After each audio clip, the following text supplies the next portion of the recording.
So you can see it's a nice looking bullet. And I've got a number of these truncated cone designs from them in 45 and 40, and they did 357, or in 9mm now rather. And they're just really dandy bullets. They load easy, they shoot well. The others have. And this one here was kind of nice. I have a Lee that I've been using, a 147 Lee, and it drops heavy, but it hasn't been a problem. It's usually 150 something grains. Even with some hard alloys, it's pretty heavy. But that's typical for some Lymans. They just don't do what the parameters are. But it hasn't been a problem. But some don't like it because it's a bevel base. Generally speaking, I don't have a problem with bevel base. The only one I've really had any dealings with in higher velocity is the 375 from a couple videos back, and we haven't shot those yet, so we'll see how they do. But they've shot fine for me in handgun stuff, low velocity stuff. A lot of the wad cutters that I've shot for years have been bevel bases, and there's zero problem, and they're some of the most accurate bullets I've ever shot. Shooting it in competition, bullseye competition, so accuracy, where accuracy counts, not so much score. You know what I mean? Precision accuracy counts. So I was kind of excited about this, and they come out with it in 2 cavity and 6 cavity.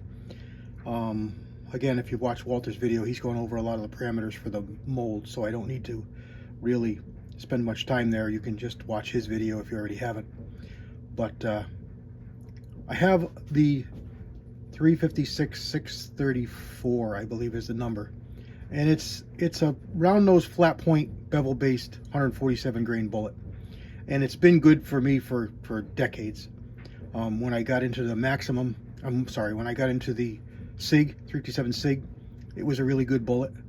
I shoot it in super, although I prefer the 637, the 130 grain, and I prefer the Seiko 383, which I'll take shoulder the responsibility for. I got Walter involved with that one, and he's got that mold, and he's actually thinking of another one because there's a sale on him right now where he found. But that's a really nice bullet too. That's 140 grain 356, and that's my favorite super bullet, 38 super. But this one here, I'm hoping is going to be good in the super. It loads up nice, it chambers good, no problems, so I'm sure it's going to shoot good. It's a good design, and I want to try it in the Legend too as a plinker. It's a nice shape for that. It's got a little better sized me-plat than my Lee Lyman bullet. So let's open this up and take a quick look at it. Again, brand new, you're looking at the same time I am. Literally just opening the box. I just picked it up at the post office this morning. Typical flyer paperwork. This would be my invoice. Titan reloading. And let's see what we got here. Yep. $46, $12 shipping, 63 bucks. So not cheap, but 46 isn't too bad. Shipping is a little bit, but that's what it costs. So, you know, what can you do? That's what it costs. No strap around it. No inspection by Shirley. We haven't cracked this at all, so we're going to be careful here because we don't want to drag anything across this mold. So let's pull it apart before we do, and let's get this unbolted and drag a file across it and see if we've got any edges before we mark up our mold. Stand by.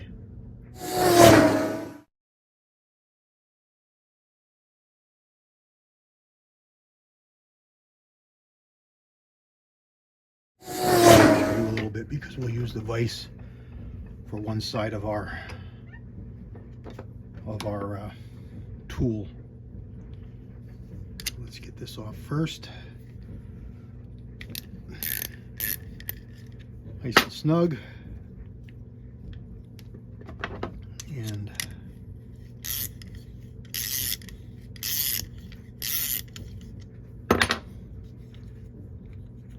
remember, you're just threading into aluminum here, so go easy. Got our wave washer and our bolt, and you can see there's a burr there. Piece of aluminum pulled out of the threads.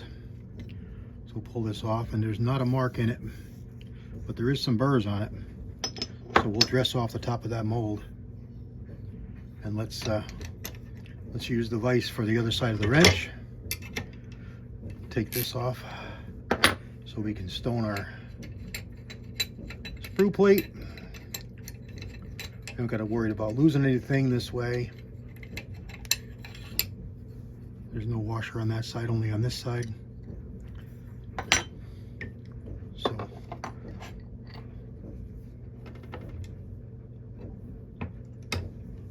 put this right back together. This is just how I do it so I don't lose anything. All right, there's all our pieces, parts. Let's just hit this quick with a file and see if we've got any offending edges that pop up. Yep, we got one right there we knew we'd have. We always do. And we usually get one right here, but it doesn't look like we've got one this time. It looks like we might have a convex plate here, which is going to stink if it's too bad. But nothing super offending looking, so that's good. We do have some edges here on the mold where they tapped it, so that's going already. And this one here is, again, keeping it closed is going to protect our mold here. So I'm just dressing off this very top edge. They put a bevel on here, but a lot of times there's still a burr, like there was with us. It was really sharp when I first took this off. So this is just, let's get this up here. This is just to get that taken care of so that it doesn't bite or cut. And we're going to get all different sides of this mold. You don't have to do this by any means. The plate, I think you do, the sprue plate, because you don't want to scar up your new mold. But the rest of this is up to you.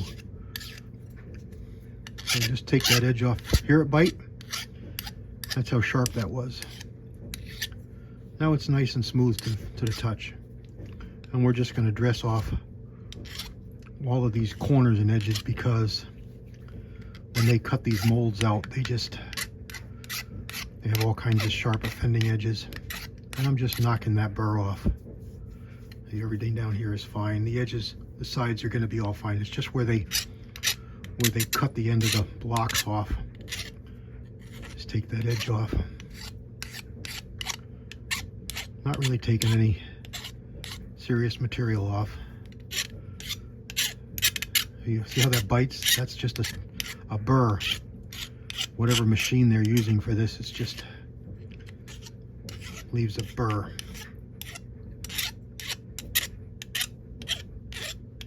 And that's what you're taking off, so it don't poke you.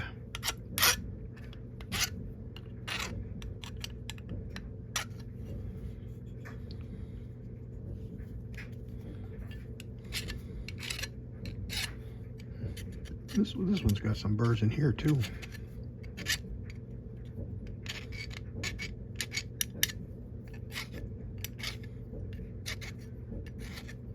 Any good small file will really work for you here.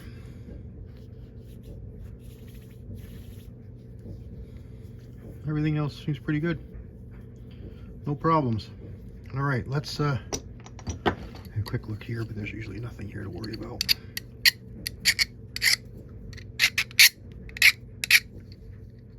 Nothing there to worry about. So let's address this. Let me go get a stone. It doesn't really feel too bad. Here really doesn't take the outmost corners off, just because it's not going to hurt anything, and move the metal back to make sure it doesn't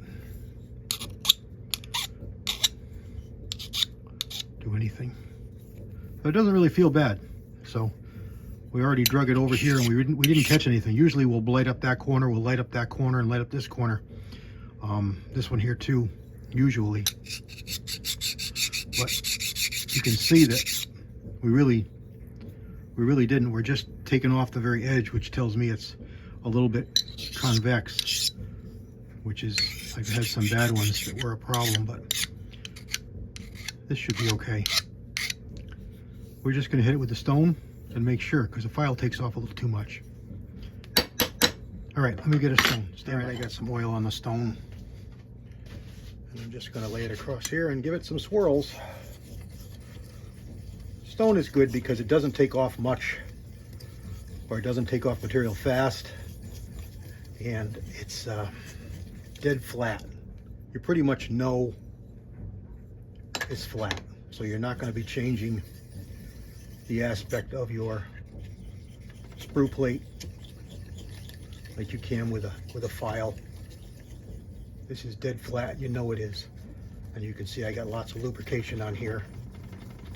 I don't want to clog up my stone. I don't know what kind of material this is. It's some kind of aluminum alloy, and it's gonna gall up your stone if you don't have some good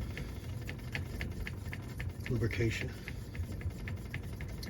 And just, I can feel it touching a few places. So it's hitting something.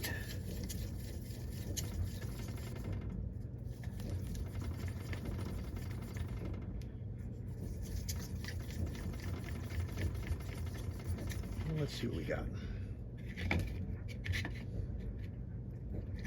We got any shiny spots? Just what we knew. Corners and the edges. So we're really good. There's really no reason to go any further. We know it's a little bit convex. It's going to be something, or it's not. We're not going to know until we cast with it. If it's not too much, it's not going to be a problem. If it's too much, we're going to have high bases on our bullets. You know, they're going to be, depending on how many thousandths this is high, it's going to leave rounded bases, not good flat bases. So, but we're not gonna make a problem where we don't know where there is one. So we're just gonna start out with just doing that. Just a cheapy old Smith stone, nothing special. Soft Arkansas, works just fine. All right, let's put it back together here. So this cutout is so we can read it here. So what do we got here? This is our lock stud, or our stud to hold it down. And this is our stud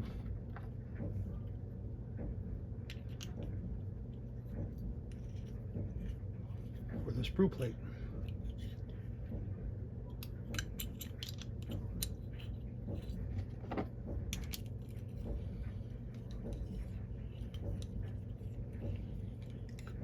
Probably should have put our handle on the sprue plate first, but we'll be okay.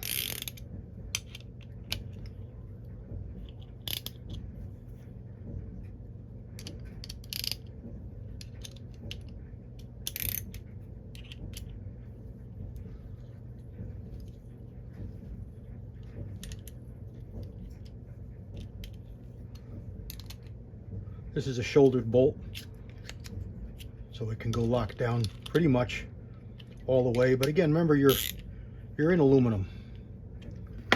Probably should put a set screw in there, but generally these are pretty good. They generally stay and are not a problem. So let's put our sprue cracker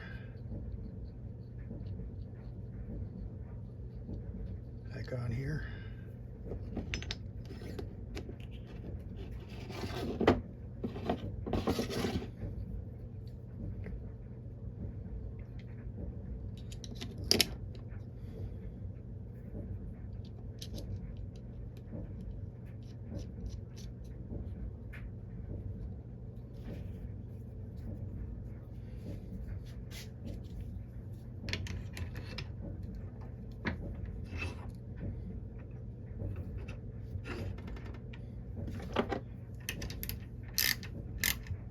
Again, it's shoulder. Don't go crazy. Doesn't need to be. Beautiful. There we go. So let's, we're ready for casting. I'm not going to do any right now, but I wanted to do that really quick. I have gone over this a couple times. We've got a couple videos on this, but there you go. There's a pretty quick video on just a quick prep that I do on a brand new mold. Check it over, see how it looks. God bless everybody. CW out. Woohoo! Yeah.